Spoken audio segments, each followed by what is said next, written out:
بما ان البرادو الجديد غالي، خل اقول لك هذه المعلومه. في 2010 كان تقريبا سعر البرادو 10000 دينار، ولو سالت اي واحد من ربع تويوتا راح يقول لك ان سيايير تويوتا عباره عن ذهب تشتريها وبعد فتره تبيعها بسعر ما يكون طاح منه وايد. فالبرادو اللي شريته في 2010 اليوم يمكن يساوي له 3000 ونص. لكن تعال خلينا نشوف الموضوع من وجهه استثماريه ثانيه. لو انك حطيت نفس فلوسك ال 10000 دينار في شركة تويوتا، اشتريت اسهم في تويوتا، اليوم فلوسك صعدت 440% تقريبا، 4 اضعاف ونص، غير توزيعات الارباح اللي كانت توزع. بمعنى هذا ان ال 10000 مالتك اليوم تساوي لها 50000 دينار، زائد سنويا قاعد يعطونك تقريبا 1250 دينار ارباح.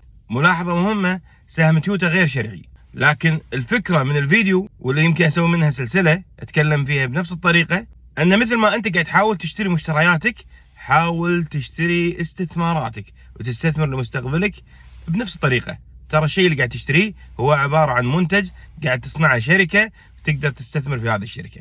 اذا عجبتكم السلسلة طق لايك وسوي شير، وان شاء الله راح نكمل في سلسلة افضل.